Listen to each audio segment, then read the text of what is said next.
علیکم دوستوں میں آج کینٹبری آیا ہوا ہوں اور یہ بہترین پرسکون ماحول میں کنال کی سیر کر رہا ہوں. اور میں چاہ رہا ہوں کم از کم دو ایشو جو اس وقت پاکستان میں چل رہے ہیں وہ آپ سے ڈسکس کروں کہ ہمارے جو حکمران طبقے ہیں، حکمران پورے کا پورا طبقہ، خواہ وہ کوئی بھی ہو، اس میں آپ کے جرنیلز آتے ہیں، سیاستدان آتے ہیں، ججز آتے ہیں، بیوروکریٹس آتے ہیں، اتنے یہ حرام زادے ہیں اور حرام زدگی ان کی ختم نہیں ہو رہی کہ ابھی یہ دیکھیں. یہ جو لاسٹ پہلے بات کرتا ہوں ذاکر نائک کی. اب ذاکر نائک صاحب جو ہے، چلو ٹھیک ہے، وہ پوری دنیا میں انہوں نے بہت سارے لوگوں کو مسلمان کیا، جو بھی ان کا اپنا ہے، لیکن ان کو پاکستان میں بلانا اچھی بات ہے، آپ بلائیں، لیکن اسٹیٹ کا بلانا، اور اس ملک میں جہاں کہ ہم نے تقریباً کوئی غیر مسلم چھوڑا ہی نہیں، اور ہم مسلمان تو کیا بنائیں، ہم تو مسلموں کو کافر بنانے پہ تلے ہوئے ہیں. پہلے احمدیوں کو کافر بنا دیا، ابھی شیعہ کافر کرتے ہیں، شیعہ سنیوں کو، دیوبندی بریلوی، ایک دوسرے کو ہم جو ہے نا کافر کے فتوے لگاتے ہیں. تو اس میں ذاکر نائک آ کے کیا کریں گے؟ تو دوسرا یہ ہے کہ اس کو اسٹیٹ گیسٹ بلانا، اور پھر وہ کراچی جہاں وہ مین بلایا، کراچی کا جو گورنر ہے سندھ کا، وہ پتہ نہیں کس مٹی کا بنا ہوا ہے، میں تو یہی کہوں گا کس ماں کا بچہ ہے وہ، کہ اس کے دو جو چیزیں ہیں. پہلا اس نے کہا جی یہ ہم نے ان کو بلایا ہے، یہ ہندوستان کے منہ پہ تماچا ہے. اور بے شرم آدمی، دنیا بھر میں جو موومنٹ چل رہی ہے اور پڑوسیوں سے اچھے تعلقات، انڈیا ایک بڑھتی ہوئی اکانومی ہے، دنیا کی 5ویں بڑی طاقت ہے، اس کے دوستی سے تعلقات رکھ کے ہم لوگ اب کوئی ترقی کر سکتے ہیں، اور آپ ان کے منہ پہ تماچے لگا رہے ہیں. ایک ذاکر نائک کی وجہ سے صرف ایک بندے کو بلا کے جس کو انہوں نے ملک بدر کیا ہوا ہے، وہ ان کا اندرونی ماحول ہے.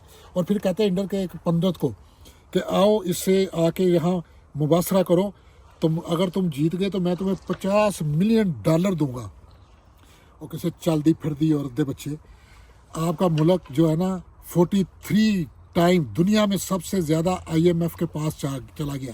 آپ اس وقت بھی ڈیفالٹ کے دائرے پہ کھڑے ہو، لوگوں کو تنہائیں پینشنیں دینے کے گورنمنٹ کے پاس پیسے نہیں ہیں، 3 کروڑ سے زیادہ بچے جو ہیں وہ جو سکول ہونے چاہیے وہ اسٹریٹوں پہ آئے، اور تو میرے کو منہ سنے گا بچیا کسی دیا کہہ رہے ہیں کہ $50 ملین صرف ان مباصرہ کرنا دیا گا، کتوں لے آئے گا؟ تو کی تیری اوقات ہے، تو کی تیری صرف عوام کو پھدو بنا کے، مذہب بیچ کے، اور لوگوں کو جو کہ آگے بیچارے پھدو ہیں ان کو مزید پھدو بلکہ چوتیاں بنانا. اور دوسری آج کل جو سیاسی چل رہی ہے ماحول، یہ گنڈا پور صاحب اور بلوچستان، اس میں جو ابھی جرگہ لگا ہوا ہے، جرگے میں جو ہے گرانڈ جرگہ جو PTM ہے، پختون تحفظ موومنٹ، اس پہ پابندی لگا دی. اتنی بڑی وہ موومنٹ ہے پختونوں کی، بالکل وہ ایک بندہ جو اسٹوڈنٹ سے اٹھ کے منظور پشتین، اس کے 5 مطالبے ہیں ٹوٹل، 5 اور جائز مطالبے، اور اس کے پیچھے اتنی بڑی لگ گئی ہے کہ ایک طرح سے وہ ان 5 مطالبوں کو آپ حل نہیں کر سکے، ان پہ بات چیت نہیں کر سکے کہ وہ علیحدگی کے موومنٹ میں تبدیل ہو گیا. ابھی وہ جرگہ کر رہے ہیں، وہ کہتا ہے کیوں نہ ہم پاکستان سے علیحدہ ہونے کی جو ہے وہ اپنی قرارداد پیش کریں. تو اس پہ دیکھیں ساری پارٹیاں اکٹھی ہو گئی ہیں، سب لوگ جو ہے نا وہ اکٹھے ہو کے کہ ان پہ پابندی لگا دو. ان کو کیا پابندی لگا کے کتنوں کو؟ وہ کوئی 1 2 4 ہزار نہیں، لاکھوں لوگ ہیں. جب وہ لاہور میں بھی اس نے 10-12 سال پہلے جو جلسہ کیا تھا، لاکھوں لوگ تھے. اور آج کل پشتون جو ہے آپ کے ہر شہر میں مین جو آپ کے گڑھ ہیں، جو پورش ایریا ہیں، وہ پشتون وہاں رہ رہے ہیں. تو پشتونوں کو آپ ناراض کرو گے، لاکھوں نہیں کروڑوں لوگوں کو آپ بین کر سکو گے. اور یہ پھر وہی ہوگا جو بلوچستان میں ہوا تھا. آپ نے ان کی بات نہیں سنی، وہ سرداروں کی بات نہیں سنی، ان کے لوگوں کی بات نہیں سنی، انہیں تحفظ نہیں دیا، انہیں ان کے مطالبہ نہیں سنا، اور وہ پہاڑوں میں چلے گئے.